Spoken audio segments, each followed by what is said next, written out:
የምትችሉ ሰዎች እያንዳንዱን ነገር ብትይዙት በማህበርም በንስሐ ልጅም የሚደረግ ነውና ይሄንን ነው የምጠይቃችሁ።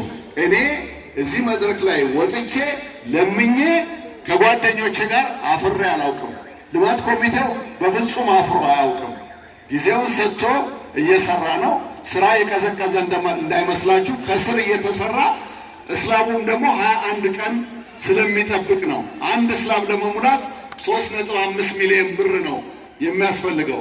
የሰበካ ጉባኤው፣ የማህበረ ካህናቱ የእናንተ እርዳታ ባይኖር ይህንን መስራት አይቻልም። ነገር ግን እኛም በየጊዜው እየወጣን እዚህ እናንተን ማስቸገር ወቅቱም የትንሣኤ ወቅት ስለነበረ አንዳንድ ችግሮችም ስላሉ እናንተም ደግሞ በአቅማችሁ ስላላቋረጣችሁ ይህንን ስራ ወደ 16.5 ሚሊዮን ብር የሚደርስ ስራ ተሰርቷል።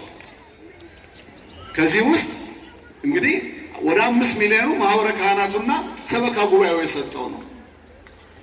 9 ሚሊዮን ብሩ ደግሞ እናንተ የለገሳችሁት ገንዘብ ነው።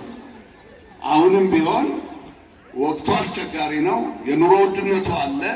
ግን ቅድም መምህራችን እንዳስተማሩት የምናደርገውን ነገር አውቀን እንድናደርግ ነውና እኔ በቅዱስ ገብርኤል ስም ነው የምለምናችሁ።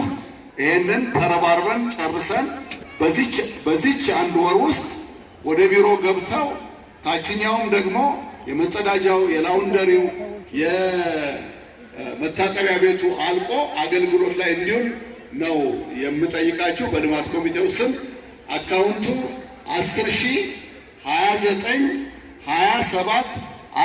10,029,27,16,19 ነው። ጎን ባነር ላይ የተጻፈ ነው። ይህንን እንድታግዙን ነው። አልጠራጠርም፣ ታግዙን አላችሁ። አድራሻ አለ፣ የልማት ኮሚቴው ጽሕፈት ቤት አለ።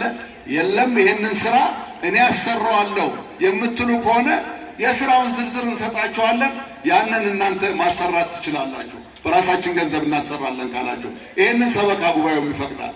ስለዚህ ለምታደርጉት ነገር ሁሉ እግዚአብሔር ቅዱስ ገብርኤል ይስጥልኝ። አመሰግናለሁ።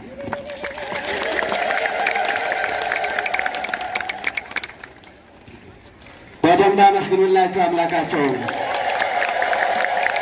አቶ ፀሐይ እንግዲህ ከሚገርመኝ ካየሁት ነገር ጠዋት ላይ ሊስመጣ መኪናቸውን አየዋለሁ። እሳቸውም ደግሞ በህንፃው በኩል ሲያሰሩ ነው የማያቸው፣ ልክ እንደ ራሳቸው ማለት ነው። እና ልጆቻቸው ይባረኩላቸው፣ ያላቸው ጤናቸው ይጠበቅላቸው፣ ጨምሮ የሚሰጡበትን ኃይሉን ጉልበቱን ይስጣቸው።